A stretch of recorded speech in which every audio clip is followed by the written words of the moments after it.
Yeah, he doesn't need a presentation. He's one of the organizers, and we're very happy. I hope it's not too tough. The organizer and lecturer. Yes, it is. Okay, so hello everybody, I'm Marco Tarzia. So this series of lectures will be about sparse random matrices, cavity approach, and localization. And so I just start by giving you the kind of plan of what I'd like to do. So I will start by just a basic introduction on localization.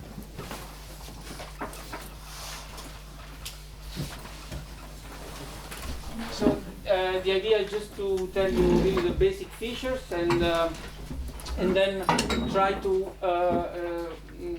discuss what are the hallmarks and the diagnostic of localization, which we will focus on to characterize the transition, and then tell you what are the results and motivate a little bit why it is interesting to study localization on the random sparse graphs, which should correspond somehow to the limit of infinite dimension of the problem.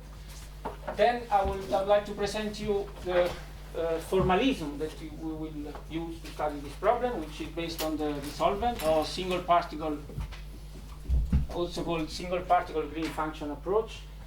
And again, so the idea is to focus on how the properties of this object allow to study the hallmarks of localization that we discussed in the first part. And then once we have this, there will be a small short part on the type of lattices on which we want to study localization, which are these sparse random graphs, tree-like random graphs. And just I will tell you a little bit about the basic properties of these graphs that we need to address the problem. And then once we have all this, then we have to understand how we can compute, so we can study the problem, the localization on sparse random graphs. Basically, the idea is how to write self-consistent recursion relation for the element of the resolvent on these lattices. This is called the cavity approach.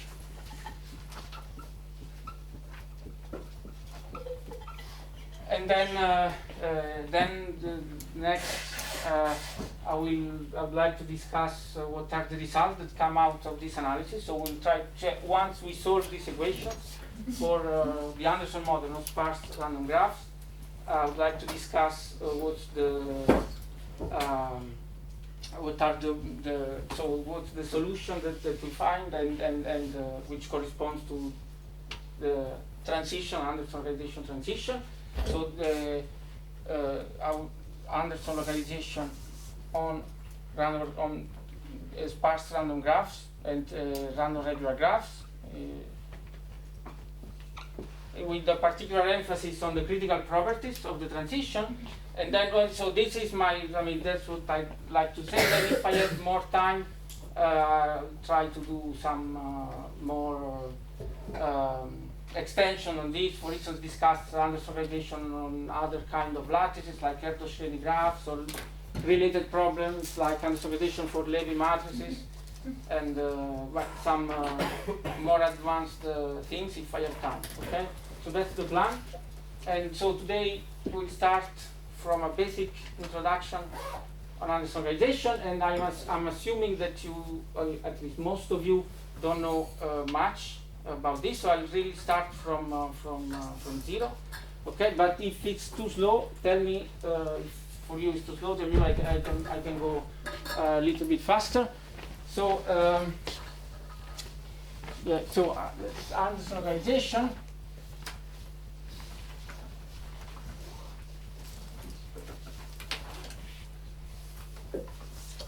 Okay, so basically Anderson localization is essentially absence of transport. Doesn't work.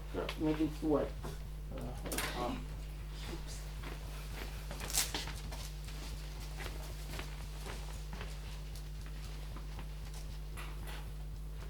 So it's absence of transport for non-interacting quantum particles, say electrons, in a disordered potential.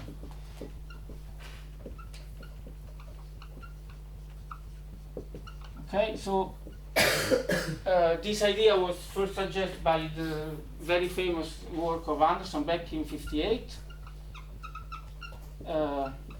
Okay, and since then it has become one of the most important fields in condensed matter physics. There's a lot of implications on the other fields, as we will discuss. Okay, so basically the simplest model that one can use to study Anderson localization is the so-called Anderson tight binding model. It's a model for electrons, say, on a lattice. So originally the tight binding model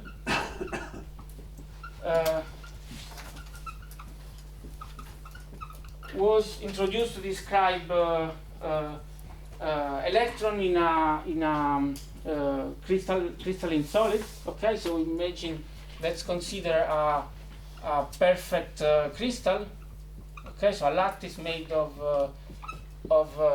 in a d-dimensional Euclidean lattice made of some ions here, and so we would like to study, okay, the Hamiltonian. We have an Hamiltonian which describes one electron, right, which can orbit around each one of these ions, and then maybe up to the next, and so on. Okay, that's the basic idea. So the Hamiltonian for one electron is just the kinetic term plus a potential term, which is just the same potential energy for each one of these lattices. This goes from 1 to n, total number of nodes on this crystalline structure, right? So this is just what the Hamiltonian, which describes one electron, okay, moving in this in the space where we have a potential generated by the ions, okay, right? And then the basic idea behind this model is just that we assume that the wave function of the electron, so it's like a little bit of a specular idea compared to the block function, block wave approach. So we assume that the wave function is just a linear combination of single individual atomic orbitals. Okay, so it can be written as sum over all possible atomic orbitals, say S orbitals, to make it as simple as possible, of some coefficients, complex coefficients, phi r minus ri, right? Okay.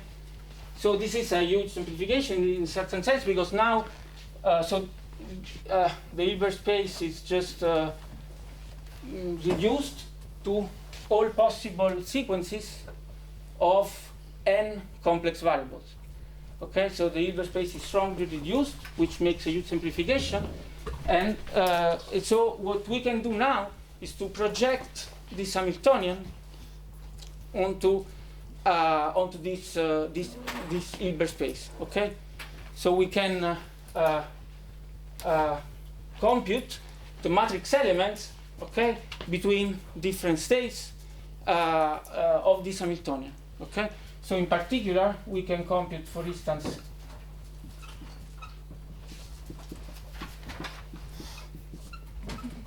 okay, this kind of terms.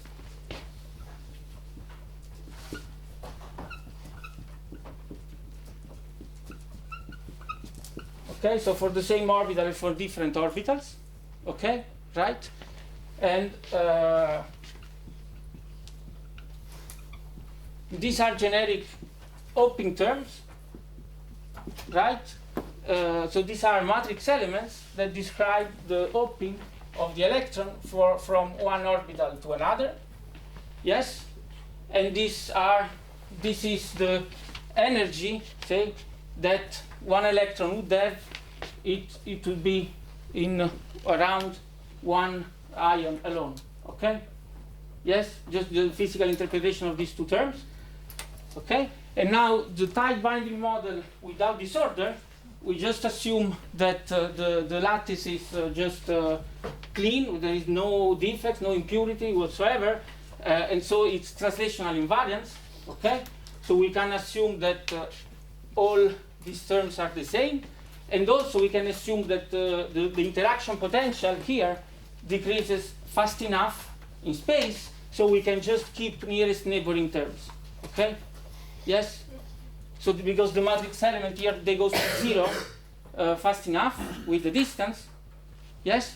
And so we can make the hypothesis that this is only equal to a certain value t if I and j are nearest neighbors on the lattice, and 0 otherwise. Okay, and this gives us the simplest possible, so the simplest version of the tight binding model, which describes propagation of free electron in a lattice. Okay, in a crystalline lattice, translation invariant, clean periodic lattice, which if we want to write it in the second quantization formalism, it would be just like so. In general, this term is negative because it represents the kinetic energy gain. So for convention, I just put a minus sign here. Okay, so I call it minus t, if you want. And we can write it in this way. So sum over all nearest neighbor nodes of the lattice of C dagger I, Cj plus the complex conjugate plus sum I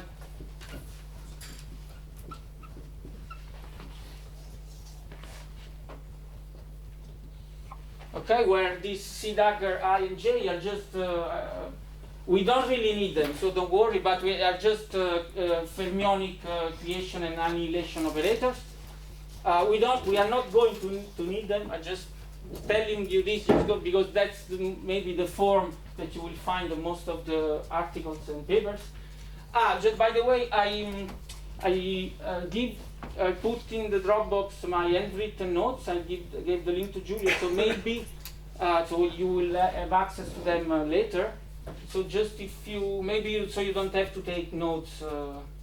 I will skip also some of the calculations in the handwritten notes to gain some time, but in principle everything should be there. Okay. Okay. So this fermionic operator that create this Ci dagger creates an electron in the orbital I. This Cj destroys it. So these terms, you see, just creates an electron here, destroys from there. If I and j are nearest neighbors, and it corresponds to a kinetic energy gain. So it's an hopping term, makes the electron hop from one orbital to a neighbor one, and this is just like local potential, which due to translational invariance, we take it equal everywhere. Okay, so this is really the minimal, simplest model to describe free electrons in a crystalline solid. And I mean, you are, in fact, you are very familiar with this kind of model. Maybe you have already. I mean, of course, you all have studied the free gas of free fermions, right? Last year or year before the last of the university, and this is very simple. Just the only difference is that you have an underlying lattice structure, but the wave function are essentially the same, and all the properties are very similar. Okay, okay. So now the question that Anderson asked is the following. So what happens if I take this model and I add disorder?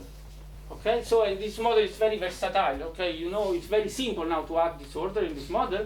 And for instance, the simplest way to do it is to add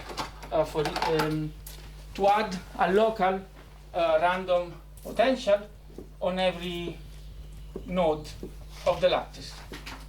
Okay, so the only difference of now is that this epsilon 0 will become a random variable, and the simplest. This is again the simplest choice. Of course, we could also put some disorder in the open, yes, in the Tij,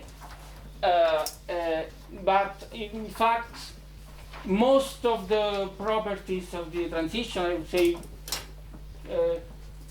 all, I would say, the properties of the transition do not really depend on how we put this disorder. So I just choose the simplest possible setting. Okay, so we take this epsilon I to be a IID random variable taken from some probability distribution. Okay, the fact that there are no correlations is important. Which kind of distribution we put is not very important as far as it has a finite variance. Okay, if the variance is not finite, then there are generalizations, but things can be different. But we can consider any probability distribution for this random energy with finite variance, and I call this probability distribution gamma of epsilon. Okay, and the most common choice is historically is the one that did Anderson in its very first paper, is to take it as a box distribution of width W. Okay, so this is just the most common choice, and it will be the choice that we will consider. So gamma of epsilon will be 1 over W theta of W over 2 minus epsilon. Okay, just a way to write it. So it's just epsilon I uniformly distributed in a box centered around 0 of width W. Okay, so the important parameter here is W, which controls the disorder strength. And in fact, there is just one important adimensional parameter for this model, which is the ratio of W divided by the kinetic energy. Okay? Yes? So if W is very strong compared to the kinetic energy, we are a very strong disorder. If W is very small compared to the kinetic energy, we are a very weak disorder. Okay? So this is the simplest model that describes the competition between this kinetic term that would like to make electrons go around and visit the lattice, and this term which instead would like to pin the electron in some specific position depending on the value of the disorder. Okay? So you have a competition between two terms, and the competition between two terms will generate a phase transition. Okay, between two phases that we are going to describe. So I'm not going to use further this notation, because in fact, so you know from your university classes, from master classes, that if we imagine that you want to study the equilibrium properties of this model, even without disorder, no? So you know what you have to do. You have to diagonalize the Hamiltonian, and then start to fill the levels depending on the temperature if you are at equilibrium at which you are with the Fermi level, Fermi-Dirac statistics, right? So for this, the only ingredient that you need is the density of states, how many states you have at a certain energy. Then you know the Fermi-Dirac statistics, so you know how many electrons on average will be on a certain level, and then all thermodynamic properties can become computed from that, right? But as you will see, for Anderson localization, we will not be interested in equilibrium properties. We'll just be interested in the properties of the eigenvectors and the eigenvalues of the Hamiltonian individually. So I say at a certain energy level, I want to fix an energy level and study, this will become clear in a while, study the properties of the eigenvectors and the eigenvalues. So we don't really need to fill the levels and study the system of equilibrium. We can just inspect the energy levels individually, right? And to do this, we just need one fermion, one electron, not many of them, right? Yes? We just need one fermion at a certain energy that we decide. And changing this energy, we can inspect the spectrum. Yes? Is it clear? Yes? So you're saying just by understanding eigenvectors and eigenvalues, you can then claim something about macroscopic transport? Exactly. And so on.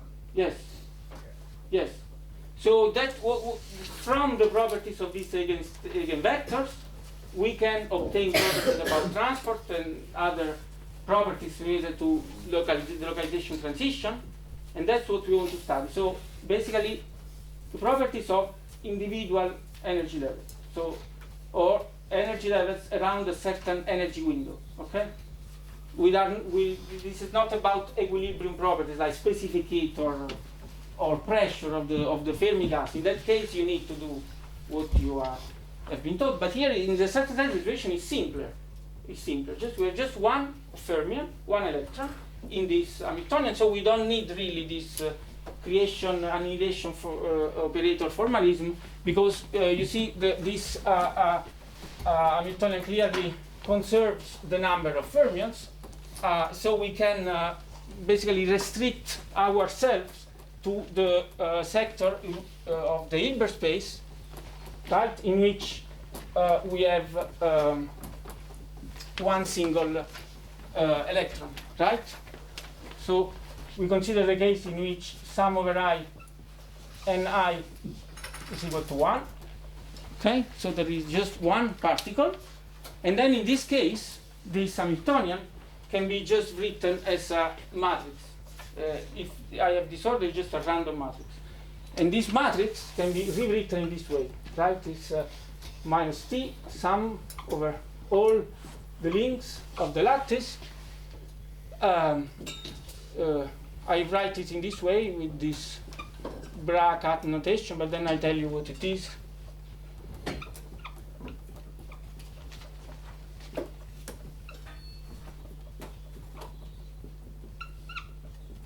Okay, so this is just the matrix. This is the minus T times the adjacency matrix of the lattice delta. Okay, so this matrix delta is just equal to minus to 1 if I and j are nearest neighbor and 0 otherwise. And of course, it's a real symmetric matrix. It's just the adjacency matrix of the lattice. Okay, so the elements are 1 if I and j are nearest neighbors and 0 otherwise. And this is just a diagonal random matrix. It has epsilon 1, epsilon n on the diagonal and 0 elsewhere. Okay, so this is a random diagonal matrix with the IID distributed diagonal elements, 0 everywhere else, right? So H is just the sum of these two matrices, the minus T times the adjacency matrix of the lattice that we are considering. So in this example, this is just the adjacency matrix of the 2D square lattice, but it depends on the lattice that we choose. And with the simplest possible choice of how we put the disorder, the disorder term is just represented by a random diagonal matrix. Okay? Fine? Yes? So I and J are these are the eigenbases of the epsilon I, right? Yes, exactly. Yes, exactly. So I am using this representation of a vector. So in this single particle Hilbert space are the components of the vector phi. So a vector phi is psi 1, psi n, right? These are the components of a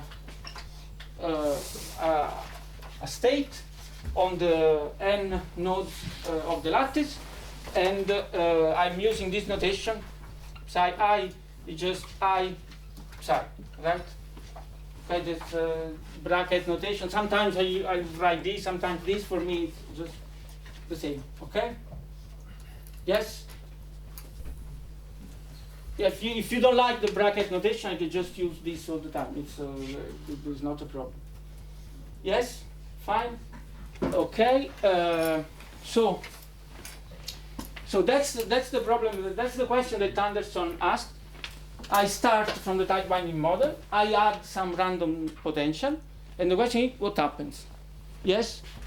And what he claimed back in '58, and then it was later proven to be true, is that in fact there is a phase transition at a certain disorder strength above which transport is completely absent.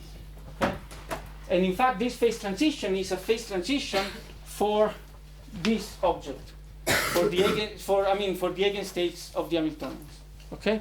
There is a sharp phase transition at large enough dimension of the structure, the spatial structures of the eigenstates of the Hamiltonian.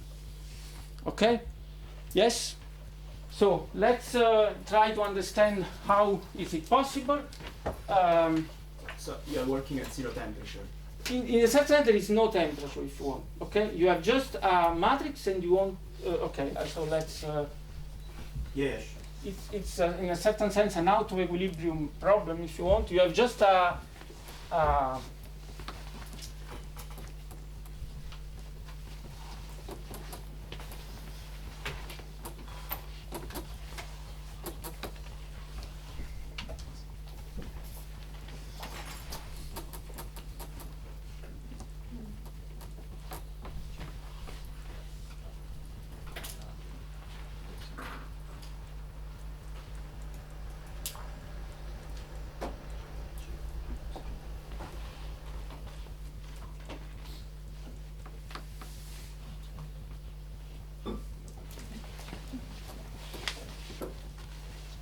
yes, so in a certain sense, you just have an operator, if you want, or a matrix, and by n,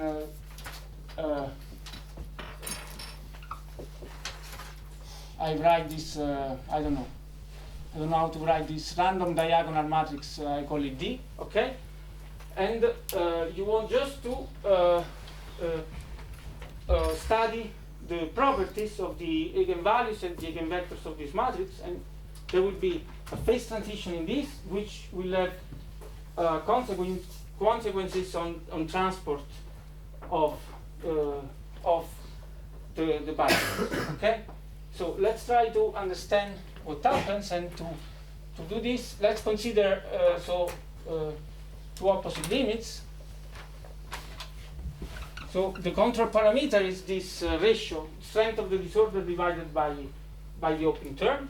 Right? So, of course, if disorder is 0, we know everything, right?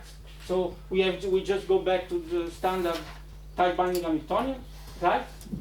Yes, we know all the eigenstates of this Hamiltonian. We just have to solve the eigenvalue problem at 0 disorder.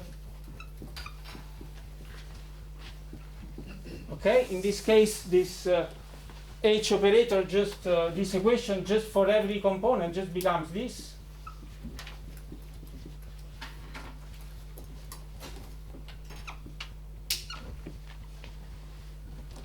Sorry.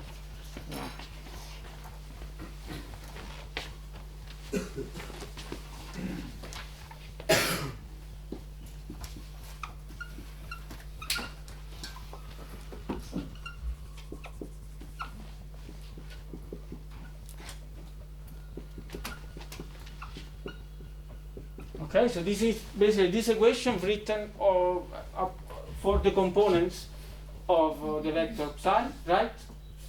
Yes? So that's the action of this term, so the adjacency matrix.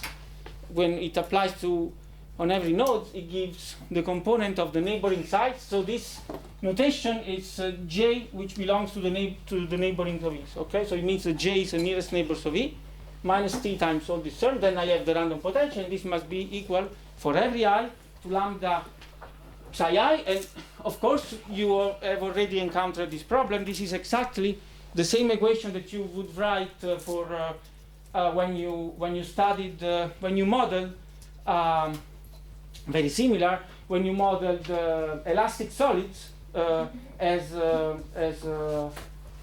connections, as point connected by elastic springs.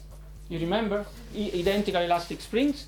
So basically these are exactly the same, so these eigenfunctions are given by the phonons, essentially, where this lambda is just the omega square of the phonon, right? The only difference is that there is a term on the diagonal, because for phonons you just get the Laplacian.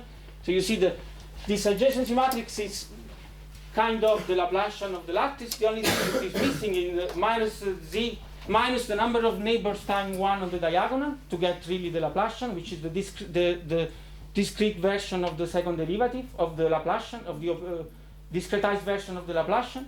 But apart from this trivial term of the diagonal, this is morally, I would say, the Laplacian. And so this is exactly what you get for Phonon. So we know all the eigenstates of this problem and the eigenvalues. So these are just plane waves, right?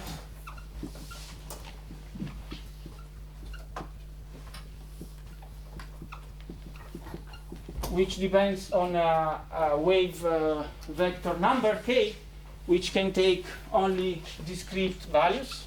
So it's 2p divided by L and 1 nd, right? With this nd which belongs to minus L over 2.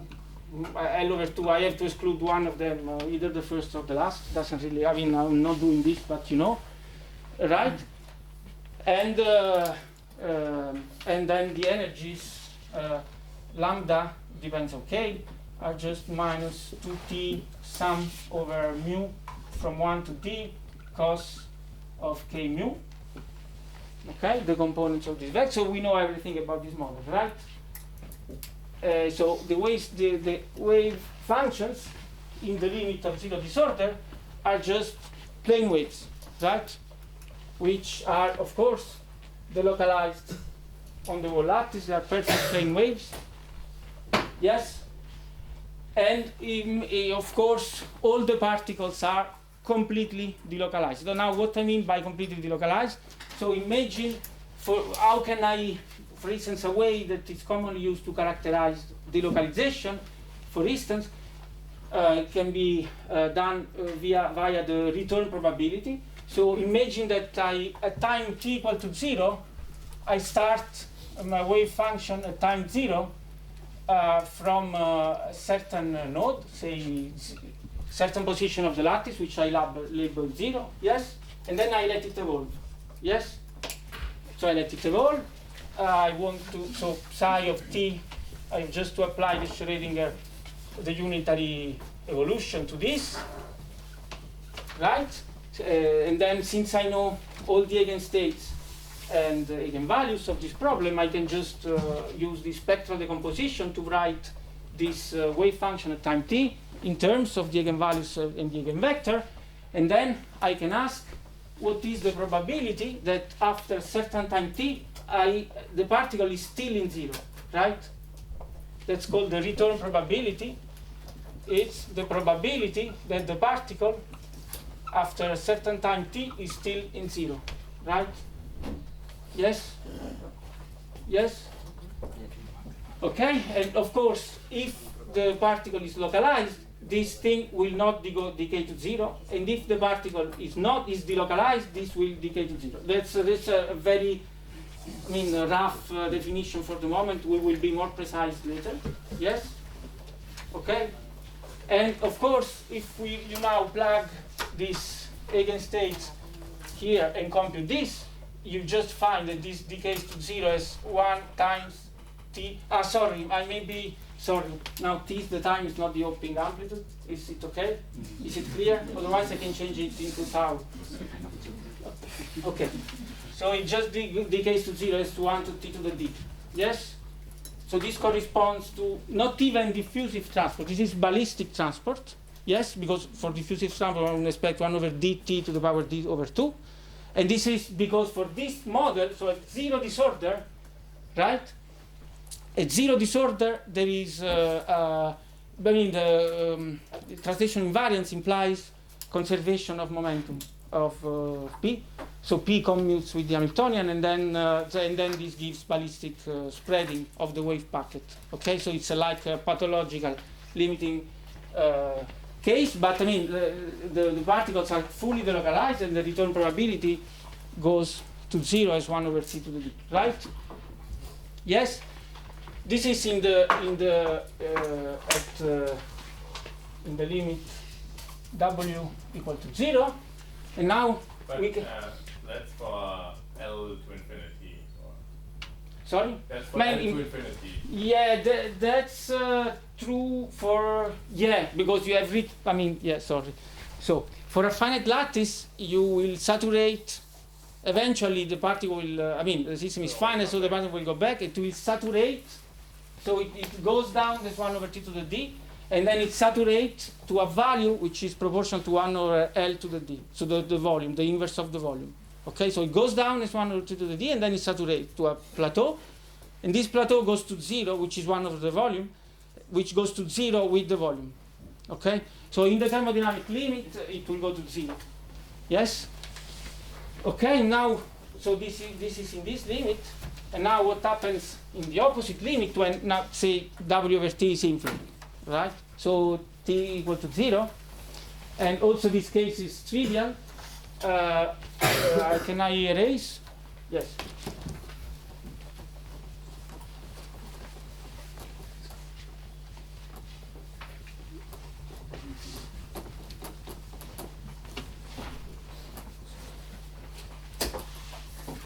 Okay, so also now consider the opposite limit. So this case here, now T is equal T is the opening now, not the time. Sorry, is equal to 0. So the Hamiltonian is just this random diagonal matrix. We know all the eigenstates again. So H psi n is equal to lambda n psi n. This is really trivial. This eigenstate psi n is just delta n I, right? So this is 0 everywhere, 1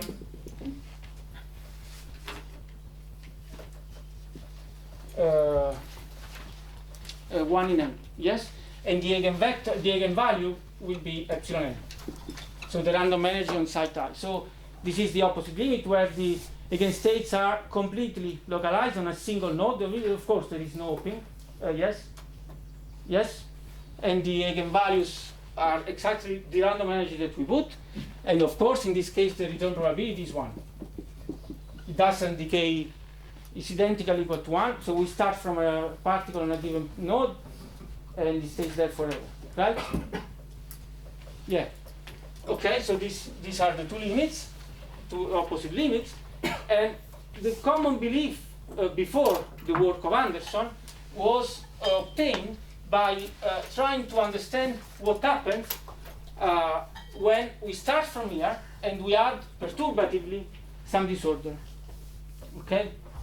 And so the idea is like to consider a kind of perturbative picture here in which I have a perfect crystal with some small defects or impurities. Okay? And I think you all are familiar with this kind of description. This is essentially so one can devise a kind of semi-classical Drude-like picture of what's happening. So imagine that I have the electron that propagate ballistically, and then it meets a defect, then it's scattered by the impurity, and then it goes ballistically to another one, and then to another one, and so on and so forth. And that's the way, when I add a little bit of defects, of disorder here, to obtain diffusive transport from a model which at zero disorder is ballistic. Okay? Yes? So in this kind of phenomenological description, the diffusion coefficients of the electron can be written as like it's the velocity square of the wave packet of this ballistic part times the typical time tau which passes between two collisions. Okay? And this time can be in fact estimated perturbatively because so if now consider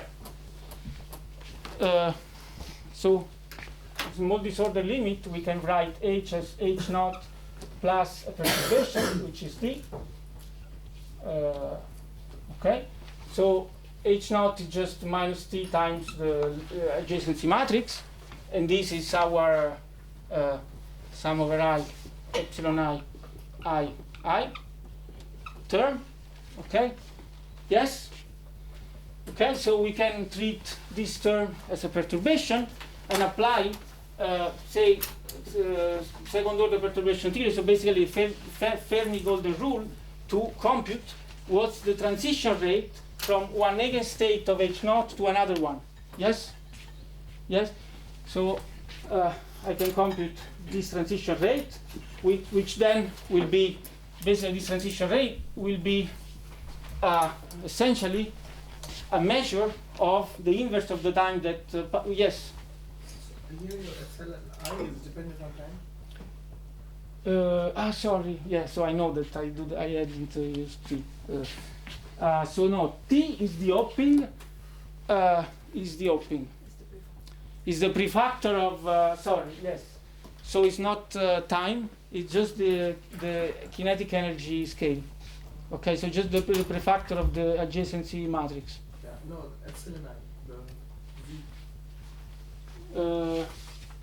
Yeah.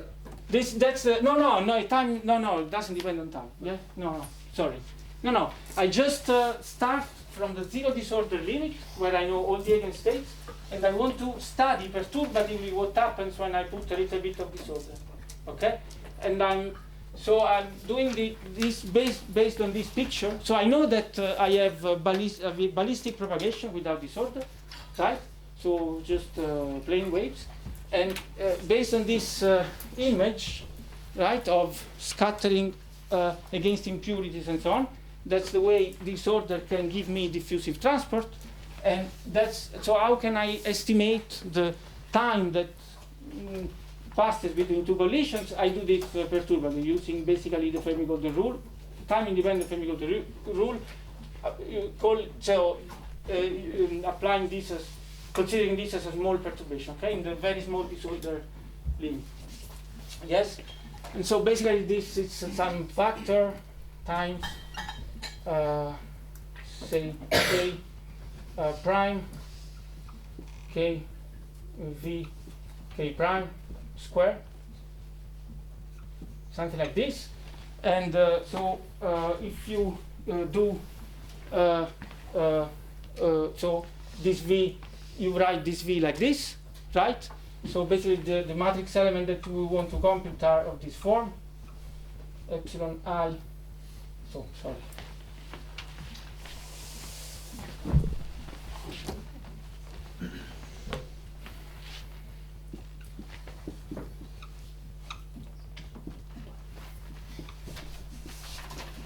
Something like this, right? And then you want, sorry, I erased, so these are the wave, the plane waves of momentum K, okay? And then we want to take the square modulus of this, right? Yes? Okay? And so, yeah, so sorry, again, the notation is not the best because I, for me, just a node of the lattice, so this, it's basically C over I, the computed on Ri, yes, which is 1 L to the D exponential I K Ri. Yes, yes. Okay, so so now, in order to compute the square modulus of this, I will have a sum over I and J of terms of this kind. So here I will have terms like sum over I and J of 1 to the L to the power 2D, something like this, exponential I K minus K prime R I minus R J, epsilon I, epsilon J, something like this, okay? And yeah, now the point is that if I average over the disorder, since these epsilon I, epsilon J are completely IID random variables, so epsilon I, epsilon J are delta Ij, something proportional to W squared, the width of the box distribution. If we do the computation precisely for the box distribution, it's in fact, it doesn't really matter, right? It's just W squared divided by 12, it's just the variance of the box of width W, right? And so this, when I average over the disorder, only the diagonal term survive, yes? And if I try to estimate this transition rate, I just find something which is proportional to W square times, there will be a sum over K. Sorry, I forgot to put it here. It's a delta of lambda minus lambda K.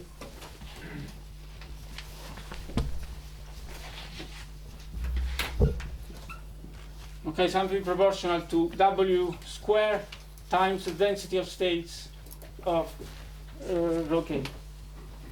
Yes? Right? So that's the transition rate from which state to which state? From K to K prime. And why do you sum that over K prime? So, yeah, you suppose that there is a continuum. You know, in the thermodynamic limit, there is a continuum of state near K. So you sum to all the state K prime of energy K, because they become a continuum of state in the thermodynamic limit. So it's basically from K to epsilon K prime. Exactly. So all the states which are very close to K, right? Yes. Sorry, how did you get this in the bottom, that the expected value of... Sorry, say it again. How did you get this in the bottom, that epsilon ij is W squared over 12? Okay, so this is for just, say, a given realization of the disorder. Now, if I average over the disorder, Okay. yes, since AI and J are random variables, the average is AI and J average is product of the average of AI, average of J, which are 0. Okay. And the only term that survives is the AI square average, which Okay, is this proportional is to... collaborative, not just one collaborative. Yes, no, sorry, yes. It's just the average over the bulk of the distribution of the disorder, gamma of epsilon. Yes? And so basically this tells you that this transition time, so which is in the inverse of so the transition rate gamma, which is the inverse of this time here, so it tells us that this diffusion coefficient should be proportional to W divided to 1 over W square. So it means that one should expect that the diffusion coefficient should go to 0 smoothly, increasing the disorder, just as 1 over W square. Right? But in fact, what Anderson showed or suggested is that in fact if you start instead do the opposite, so you start from the limit of infinite disorder where wave functions are perfectly localized, and you do perturbation from here using the kinetic term as a small perturbation, he suggested that instead there is a broad range of disorder in which the diffusion coefficient is identical equal to 0. Okay, so it's strictly vanished. So it means that at a certain point this calculation must break down, and this curve in fact should do something like this. At a certain critical point here you see, which will be the Anderson radiation transition. Okay? Yes? Okay, so that's what has been suggested by Anderson. And in fact, this is related to your question. In fact, the fact that there is an Anderson transition and the fact that this second order perturbation theory fails is in fact very tightly related, because this assumes that I have a continuum spectrum, and this will break down in the Anderson localized phase. Okay, so I will have a transition from a diffusive phase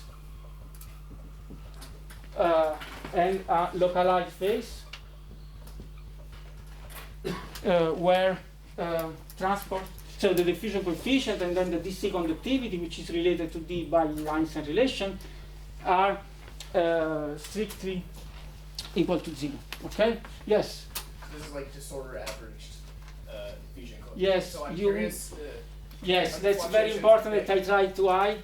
We will discuss about, in fact, that's not, yeah, I agree. This is a subtle point that we will discuss later, how to take this average. Is it relevant to take the average over the disorder? Yeah, but so Or in this particular, are the fluctuations big here? Like, are they bigger than the average, or? No, I agree. We will discuss it more precisely, and the way of taking the average is very subtle. I mean, here I did something really rough, but I will try to be more precise later. Okay? Yeah. Okay. So fine. So questions? Is this always for the thermodynamic limit? Yes. It's a phase transition. Yeah. As any phase transition, strictly speaking, it's only true in the thermodynamic limit. As again, this is another very subtle point that we will discuss really extensively in a while. Okay, so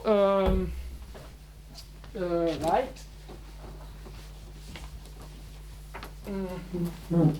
So.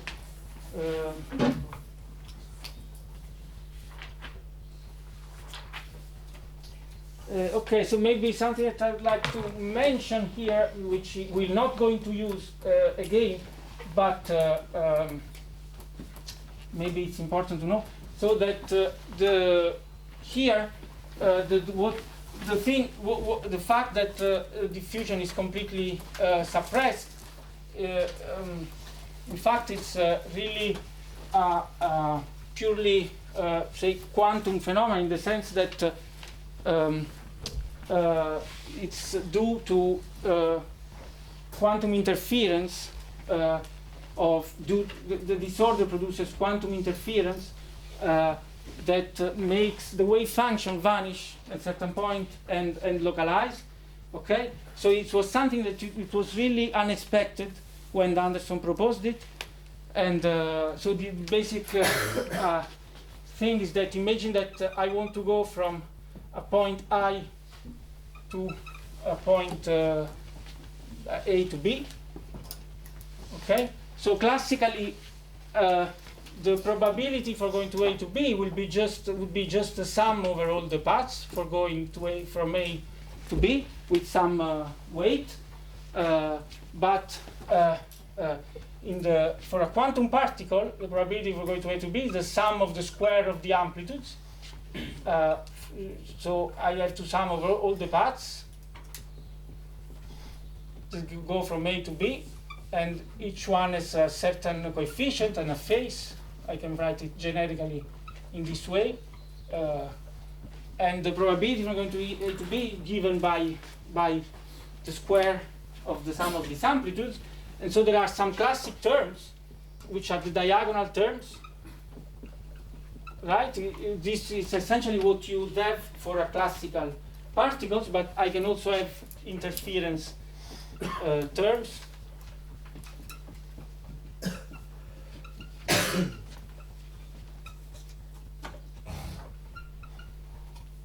Okay, and these are really the terms that are responsible of this transition. In particular, you can understand why this is the case if you think again at what we talked about earlier, so the return probability. So imagine to start in A and to go back in A. I want to compute the return probability. So the probability is I start from here and I go back to here. And again, I have to do something like this, but for this specific case, I can consider, so for each path, there is exactly, at least for the Hamiltonian that I wrote with the real symmetric, described by real symmetric matrices, there is the backward one, right, which has exactly the same amplitude, and so in this case, this term really, you see, just it doesn't cancel at all, but enhances the probability of returning to the origin. Okay, and so this is basically the, if you want, the underlying quantum mechanism which is at the origin of this transition is the fact that quantum interference due to the disorder, so the fact that there are different phases that are random objects due to the disorder enhance the probability of going back, and so favors localization. Okay?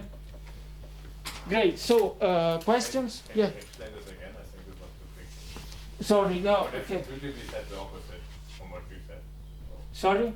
I would have intuitively maybe said the opposite. So here, so this is the classical term, right? Just the sum of positive terms that bring here from all the paths then go from A to A, AP square, right? That's the return probability. And then I have this term that, okay, there are terms that cancel, right? I can consider another path here, another path there, and so on and so forth. And this term, maybe one can argue that the amplitude and the phase are completely uncorrelated because the paths go completely to different through different points in space. But I can, I can find some paths for which this is not the case. This is an extreme case. Of course, there are paths that are some parts in common and some parts that are not in common. But if I consider this extreme situation, in this sum, there is the sum over this P and P prime, okay? And these are exactly the same.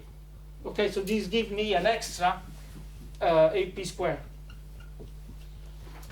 right? So this enhances the probability of coming back to the origin, okay? And so this is the origin. I mean, this kind of picture is very relevant in low dimension, especially in 2 dimension. So it's very well discussed in the case of localization in 2 dimension, which is called weak localization. It will be not very relevant for what we will say later, which is localization in the opposite limit, in the limit of infinite dimension. Okay, but this is just to give an idea of why the fact that how quantum interference can make, so the fact that the return probability is enhanced, make the wave function vanish outside a certain region of space. Okay? And then for the diffusive case, you don't have these opposite paths that go back? Yeah, no. Yeah, for the diffusive case, you also have these opposite paths that go back. So you have disorder in general enhances the return probability. Then this doesn't explain why there is a phase transition. It just explains why disorder enhances the return probability via this phenomenon of quantum interference. And then you need a very strong disorder to have a transition. Okay? So this is just to explain why, from the point of view of quantum mechanics, the disorder can induce localization. Okay, but it doesn't tell you anything about the phase transition itself and where it is. Then you have to work more, but just gives you the idea. Okay, so it's also true a very small disorder. What I'm saying is just a very small disorder. These terms are not enough to localize. If I increase the disorder, they become enough to localize. So the effect of the disorder is then in the APs, right? Because I mean, the argument you made, you can make it for any system, right? You have a path like this and a path like that. Yeah. Always. Yes. Whether it's localized, delocalized. So Yes. the difference then between localized, I mean, we're going to use this argument to argue for some difference between localized and delocalized, so where does this end up? Ah, okay. So, yeah, it's true. I agree. Yes, I agree with you. Okay, I'll have to think about it. And yes, yeah. Again, as I just to, I mean, this will be not relevant for us. Okay, but yeah, you are right. It's true. You can do the same for without disorder or any disorder. You get the same. Yes. Without disorder, you don't have the random phases. No? Yes, you don't have the random. No, yes, but I think the question is that where you see that increasing the disorder increases the weight right of the interference terms. Yes. Yeah, I don't know. So I mean, yeah. But maybe the effect comes from the other phase term. That's more pronounced if it's on if W is small, right? Yes. Like if W is very large, then the phases would be highly localized. So the correlation between them will be small. Yes, surely, something like that. I just don't want to spend too much time on this because it's not very relevant for what's coming next. But okay, so I have one more question. yes. If decay of diffusion coefficient is independent of dimension? So no, sorry, the diffusion coefficient in The decay is 1 by W squared. I mean, perturbatively, yes. This is just perturbation theory. Okay, so perturbatively you find something like 1 over k or 1 over W squared. In all dimensions. In all dimensions, yes. Yes. Okay, so now.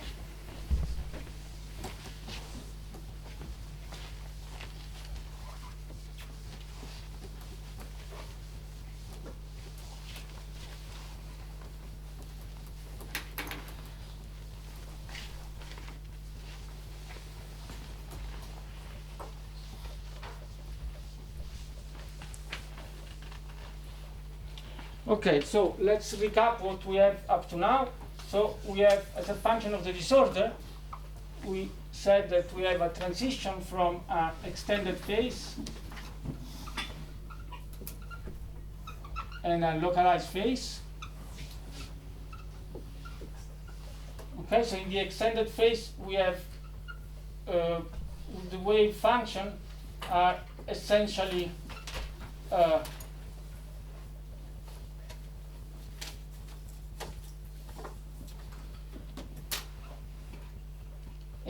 plane waves, maybe a little bit locally modified by the effect of the disorder, but they are everywhere. And in the localized phase, instead, we have localized, exponentially localized wave function. So wave function look like that, right? So their amplitude is localized around some specific point.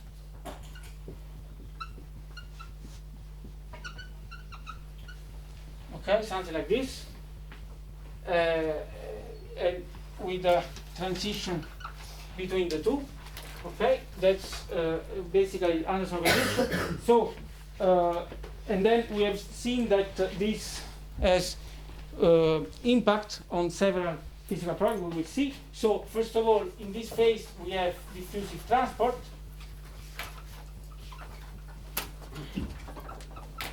And finite conductivity.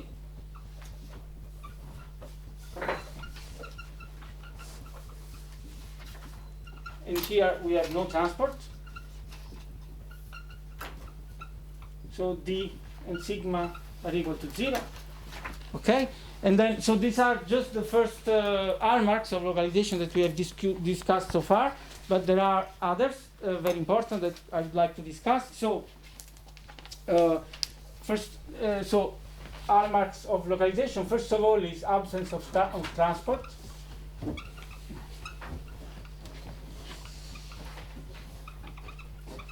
Okay, which manifests in the fact that D sigma are strictly equal to 0, or the fact that the return probability that we introduced before do not decay to 0 in the thermodynamic limit. Okay, after infinite time it decays to a constant.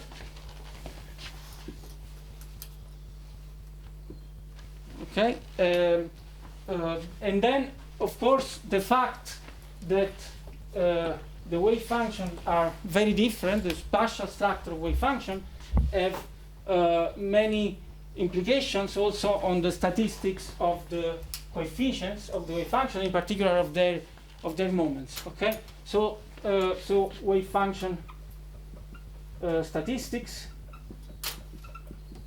So in particular, for W smaller than WC, in the delocalized phase, the wave function amplitudes are typically of order 1 over L to the D everywhere in the system, or 1 over the volume. Okay? So this means that if I want to compute the average or the sum of the moments of the wave function to the power of Q on all the nodes of my lattice, which are called inverse participation ratios, this essentially will be, this sum is 1 over n to the q of the order of 1 over to the q, and I have to sum over n nodes, so this gives me 1 proportional to n to 1 minus q. Okay, so all this iq. Of course, I1 is equal to 1 by normalization. Yes? Right?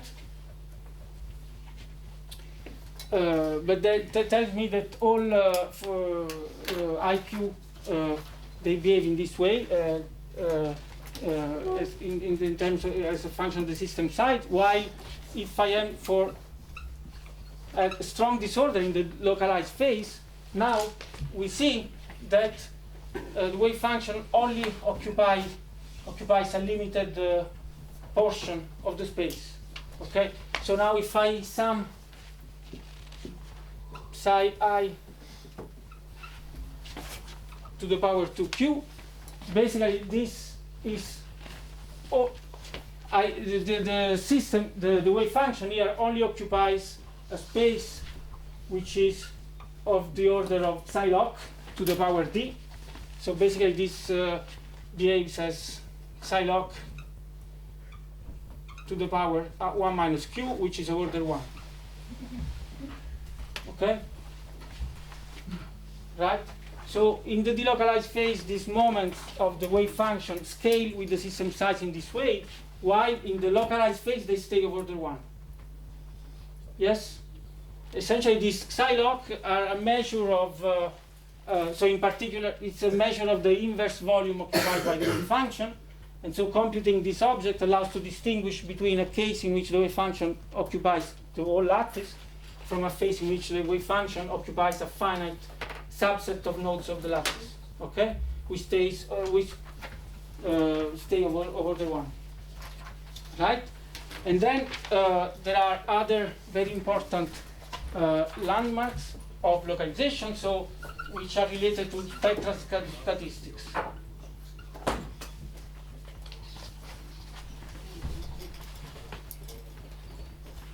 So in the extended phase, we will have continuous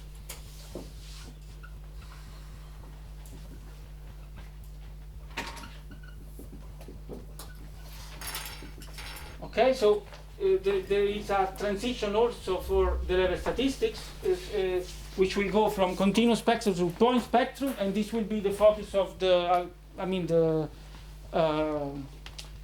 think next lecture, right? So I don't tell you now what it means, but we will come back to this later. And also another consequence on the spectral statistics of Anders localization that I will discuss a little bit now, and then I don't think we will discuss. Yes. Spectrum of eigenvalues.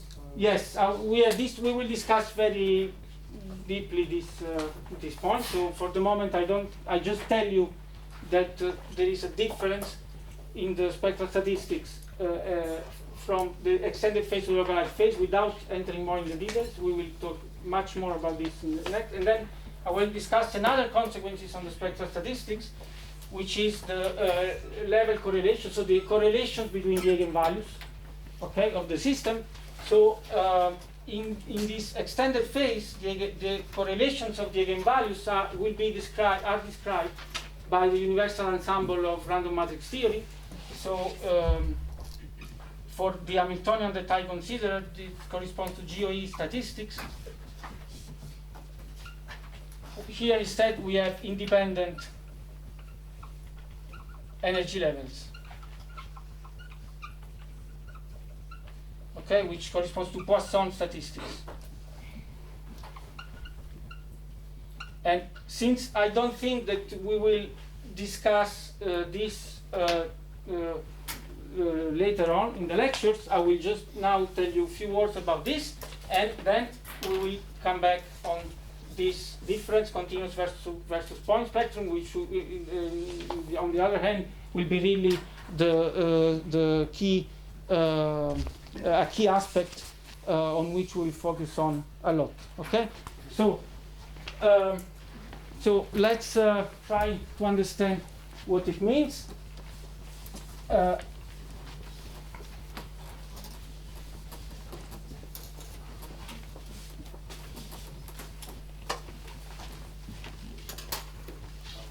Okay, let's try to understand what it means. So let's start from the localized phase. W larger than WC. Okay.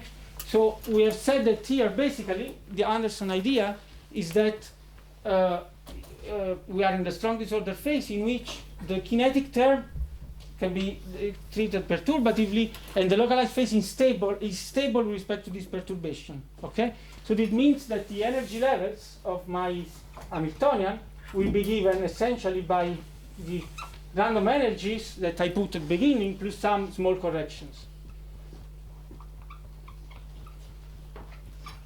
Okay, so since these are independent, okay, one can conclude or assume that make the hypothesis that these lambda n are also not correlated. Okay, and the fact that they are not correlated come in fact from again from the structure of the eigenstate. So imagine that I have here my random potential, and I color in red 2 points that happen to have very similar values of the random potential. So maybe this one. Okay, so these two levels. This is like kind of generalized coordinate for my space coordinate. They will give rise to two exponentially localized eigenstate when I apply the perturbation due to the kinetic energy, which are localized in space around these 2 points, and they are very close in energy, right? But these two states that are very close in energy, typically they are very far in space. Okay, so these the wave function of states close in energy are typically a very different superset. So they occupy very different points in space. So they do not talk to each other. Okay, they are completely independent, and for this reason, these small corrections are also independent, and so this energy level are just like random points thrown on a line. Okay, so we can compute, for instance, the observable that one generally computes is the P of delta, say, so the probability distribution of the gaps between subsequent energy levels. So now imagine that I have diagonalized my Hamiltonians, and I have all my energy levels, lambda 1, lambda 2, and so on. Okay, and delta is the difference between delta I is the difference, is the gap, spectral gap is the difference between two subsequent eigenvalues. Okay, yes, and I want to compute the probability distribution of this delta, and okay, so in general it's more convenient to compute in fact the probability distribution of a kind of normalized gap, which is called S in general, which is lambda I plus 1 minus lambda I divided by the average gap at this energy level. Okay, yes, so the average gap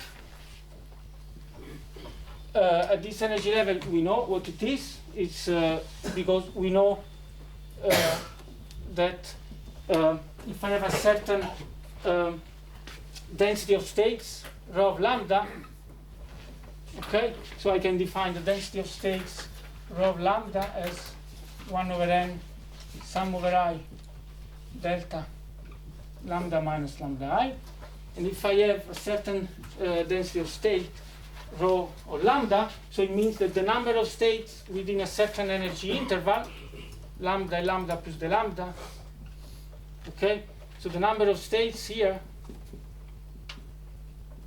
is n times rho of lambda times the lambda.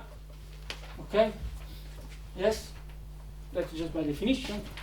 So it means that the spectral gap here is 1 over n rho of lambda. Okay, yes, And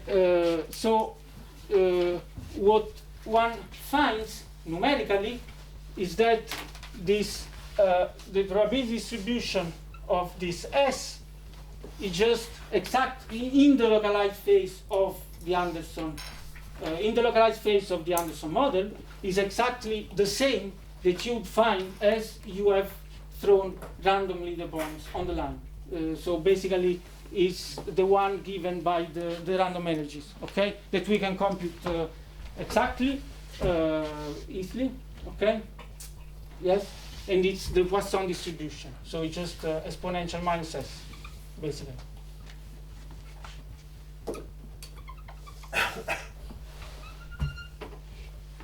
Okay. Yes. Okay.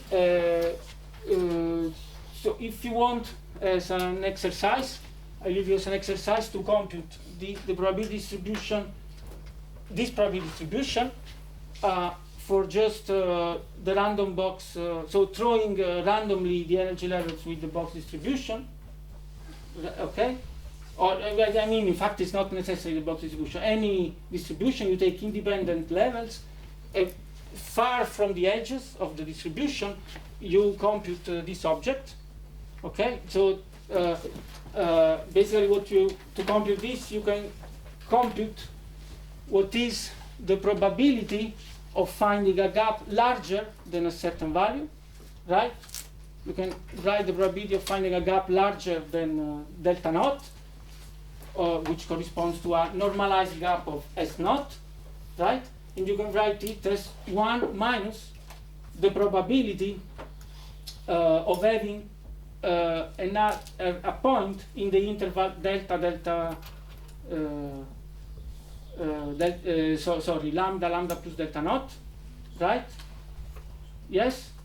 If delta naught, since delta naught is of order 1 over n, the relevant scale, this integral you can just given by the value of the probability distribution that you put. This to the power n, because you want no eigenvalues into this interval. Then you expand the exponent at the first order, and you obtain very easily this probability distribution. Okay. So yeah, I wrote the computation in the notes if you want, but if you want to try to do it yourself. So that's called the Poisson distribution. And the important property that we want to focus on is the behavior of small s.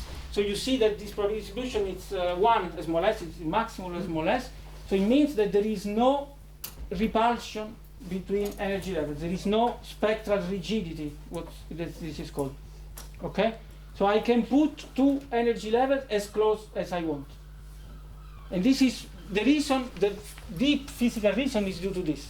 That in the localized phase, wave function close in energy, they are associated to value of the potential very similar, but since the potential is totally uncorrelated, this happens in very random, far away, typically far away points in space. So these two wave functions do not talk to each other. Okay? And this makes that the energy levels are completely independent. Yes? So we have Poisson distribution, Poisson statistics, and instead in the other, in the delocalized phase,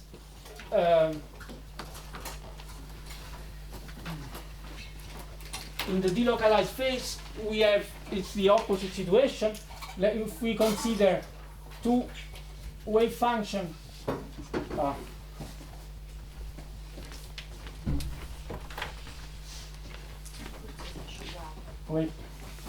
if we consider two wave function close in energy, since they are all delocalized on all the points of the space, they occupy the same volume, so they strongly repel each other, and one finds numerically that this P of S is a universal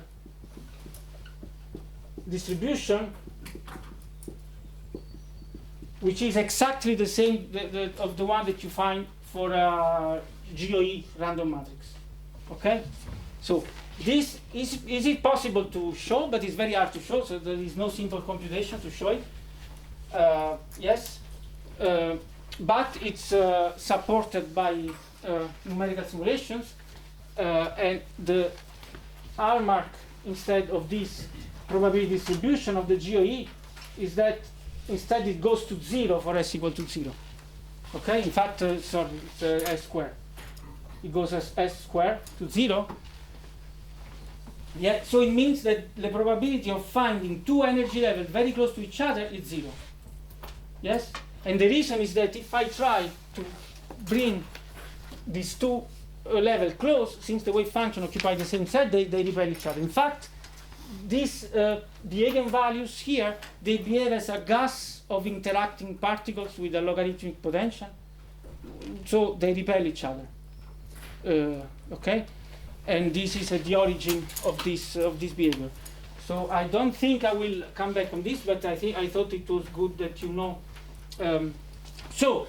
We discussed the most important features of understanding, most important diagnostics, which are transport, transport versus absence of transport, the statistics of the wave function amplitude. So we have moments of the wave functions, the average of the moments of the function, which scale with the system size, and here they are of order 1, and spectral statistics. So we discussed about spectral rigidity and distribution of the gaps versus independent energy levels, and this we haven't discussed yet, and will be, so I will do it when we talk about the properties of the resolvent, right? And now just, okay, so this last 10 minutes, 5 minutes, I just want to tell you what is known and why we would like now to study Anderson localization in the limit of large spatial dimensions. Okay? So, known results.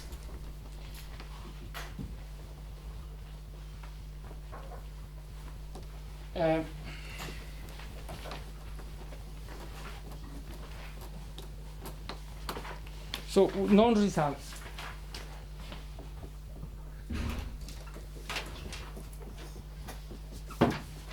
So, we know, and it's quite easy to show, and it was proven since the very beginning, that in low dimension, all eigenstates, low enough dimension, all eigenstates are localized at any disorder, in fact. So for low enough dimension, an infinitesimal amount of disorder is sufficient to destroy completely the diffusive phase. Yes? In particular, this is true in dimension 1. Okay? So in dimension 1, we have plane waves at 0 disorder with ballistic transport, and then as soon as we put a little bit of disorder, we have a localized phase. And the localization length that we introduced before, in fact, behaves as 1 over W squared. Right? Okay, this was shown by Mott and Towles since the I think the early works on the subject. And this is also in dimension 2, all states are localized. So again, an infinitesimal amount of disorder is enough to localize all eigenstates. In fact, the dimension 2 is the lower critical dimension of the transition. Okay?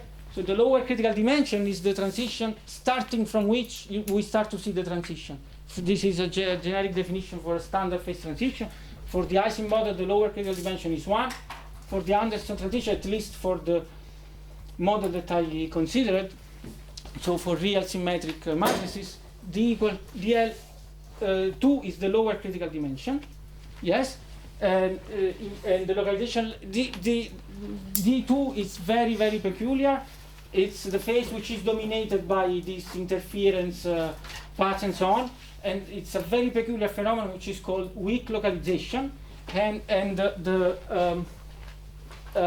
localization length, in fact, diverges extremely fast, exponentially fast when W goes to 0. And in fact, numerically, it's very, very hard to see that there is no extended phase because you have to take system larger than the localization length, which is huge. So it has been debated for a long, long time. Yes, but now it's more or less settled. The fact that D2 is the lower critical dimension, and instead for D larger or equal than 3, we have a phase transition, an Anderson phase transition, and the phase diagram looks like this. So we have here, I put here the energy level that we want to inspect, and here is the disorder axis. So in absence of disorder, we know that the spectrum of the tight binding model extends, say, between minus 2t and 2t, right? Yes? You remember? Yes? And then, so here there are no eigenstates. Okay, then we add disorder and the spectrum becomes broader. In fact, it is possible to show that this is, I mean, it's easy to show this is really a straight line. So the spectrum starts from this point and then broadens in this way. And as a function of the energy, we have a transition, which we have a line which separates two phases. So here we have extended states. And here we have localized states. Okay? And so this means that, for instance, if I fix a value of the disorder and I inspect different energy levels, so I can do it here. This is the density of states, how many states I have at a certain energy level for a certain value of the disorder. So the curve, say, it looks something like this. Okay, so we have two values of lambda log and minus lambda log, which separate the localized extended state in the bulk from localized states at the edges of the spectrum. Okay, this point is called the mobility edge. So the value of the energy which separates extended states from localized states, and if we increase the disorder, these two, the mobility edge shrinks. So more and more states become localized. Yes?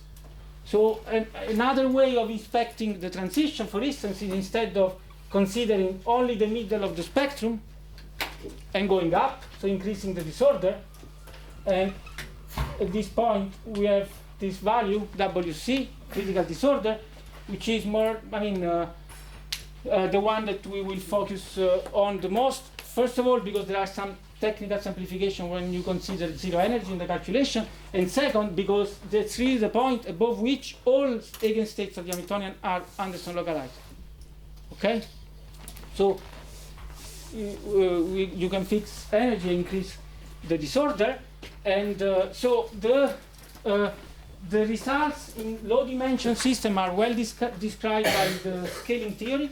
So there is a scaling theory for this Anderson localization, which was formulated by Anderson and collaborators, Abrams, Ricciardello, some, I don't remember, it was called the gang of four.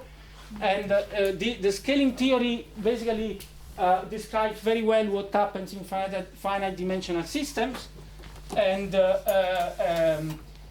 giving some relations between the critical exponents, for instance, and there is a fundamental assumption in the scaling theory that there is a single parameter scaling. This is an assumption which has been verified rigorously in a field theoretic formulation, effective formulation of the Anderson transition in 2 plus epsilon dimension based on an effective model, which is called the nonlinear sigma model, which verifies very well the scaling hypothesis.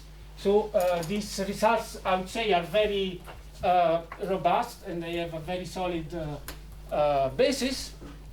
But there are absolutely no analytical approach from the infinite dimension above 2.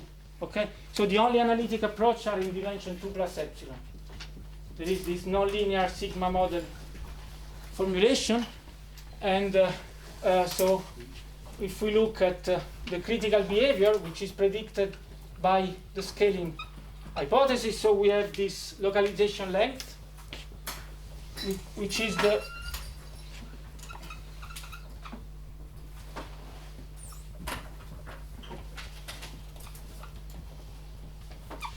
width of the exponential, the exponential width of the wave, the eigenstates, which diverges at the transition with a critical exponent nu, okay, which depends on dimension. Yes? Sorry, this is again in d greater than 2. Larger or equal or greater than 3, yes. Yes? What is the upper critical dimension? Yes, that's precisely very important. Yeah, I'll come to this. Okay, so then we have this, for instance, we can consider this IPR.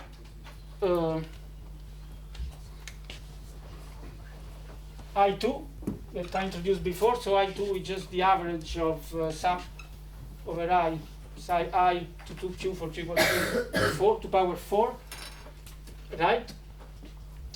And this goes to 0 as psi log minus d. Okay, so it goes to 0 with an exponent nu d. Because remember, this is just the volume occupied by the eigenstate, which is psi log to the d, right? This psi log diverges as 1 over w minus w c to the power nu. This goes to 0 with an exponent nu d. And then on the other side of the transition, we have the diffusion coefficient or the conductivity, sigma or d, that goes to 0. To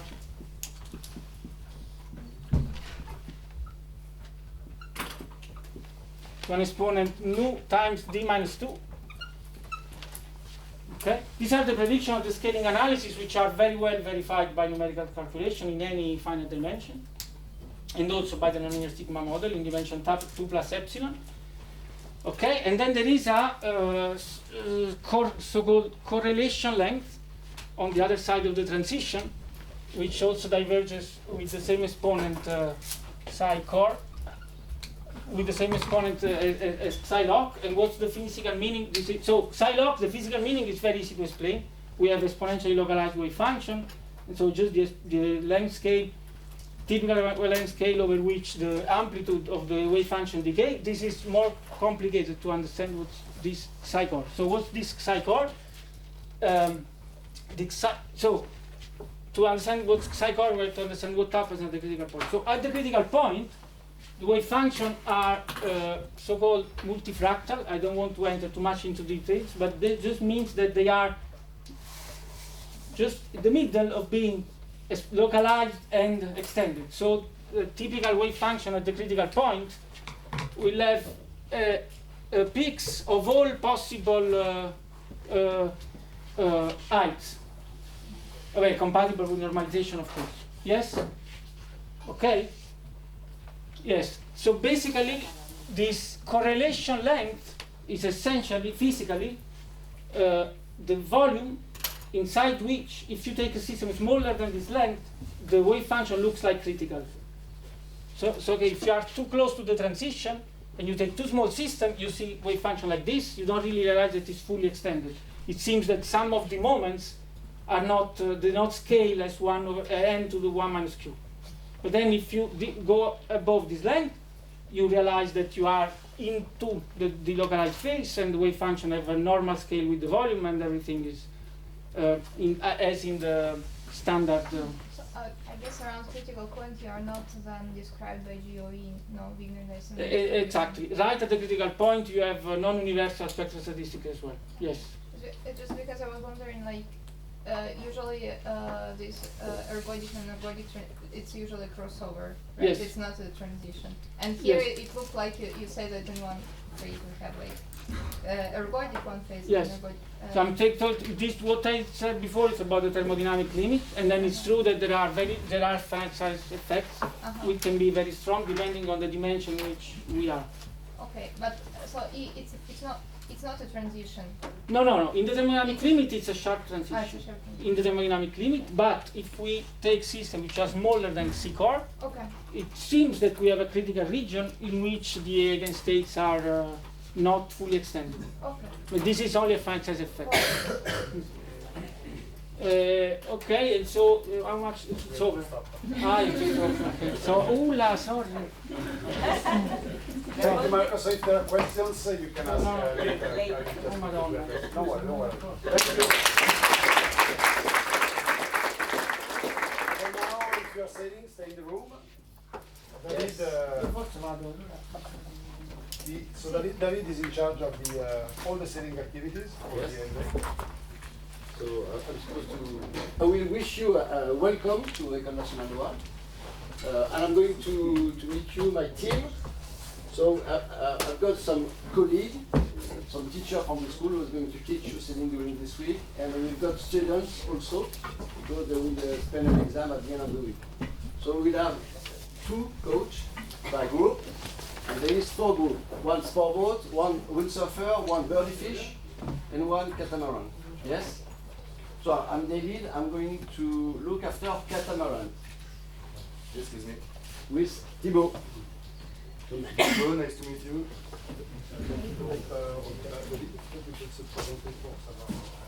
Ouais, alors I'm Thibaut, I'm 26 years and I'm sailing